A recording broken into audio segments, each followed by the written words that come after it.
Hello everybody, welcome to Voices of Friedreich's Ataxia. Our goal is to raise awareness and funds to cure Friedreich's Ataxia, FA. Today we will talk about my journey to accepting my responsibility with FA. By Kendall Harvey. Throughout my journey with Friedreich's Ataxia, FA, I've wrestled with people calling me an inspiration. My feelings about it have changed and progressed just as quickly as my disabled body. When I was diagnosed with FA in 2013, my symptoms were relatively mild. The only things I couldn't do anymore were running and wearing high heels. I conducted a lot of research into typical FA progression, and I was determined to do whatever I could to prevent that future from becoming my present.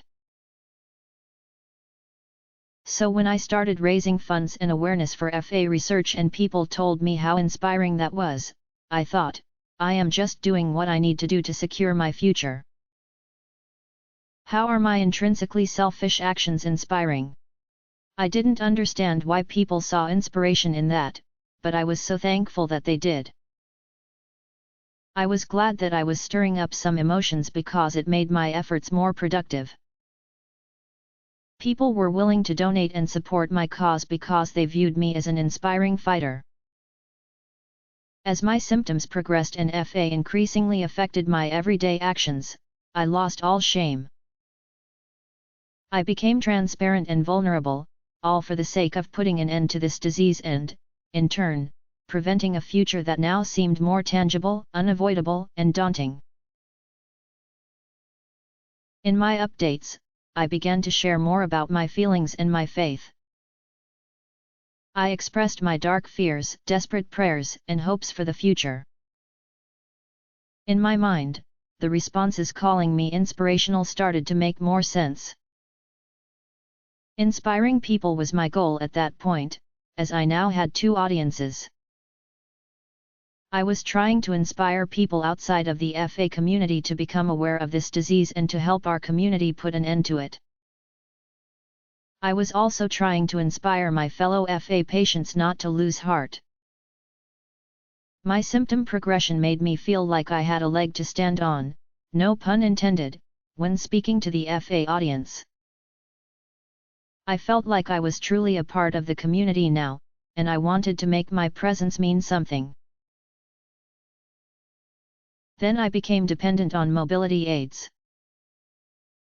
Clinging to a walker 24/7 made me think about FA just as often. Nothing I did was mindless, and I became hyper-focused on safety. I was constantly consumed by thoughts of FA, which gave me ample time to gather my resulting feelings and share them accordingly. I began writing more consistently for Friedreich's Ataxia News, and this practice helped me find my voice and share my journey online. I was able to use my social media platforms and my column to speak to multiple audiences. Something about feeling like I was truly a part of the FA community and had a valid message to share changed the way I saw my journey. I realized that FA comes with a responsibility. Because the disease is so rare, as is a 34-year-old mom who's dependent on a walker, I have a unique perspective on life and an unexpected platform to share it from. Before FA, I never aspired to be an inspiration, but perhaps that is my purpose in life.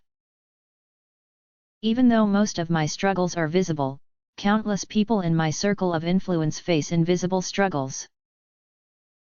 The hardships of my journey are only wasted if I keep them to myself. If I openly share, maybe my experience can help someone else, making this horribly cruel and ugly disease represent something beautiful, hope. Kendall Harvey is also an FA patient, and this information was taken from Team Kendall with their permission. The link is provided in description.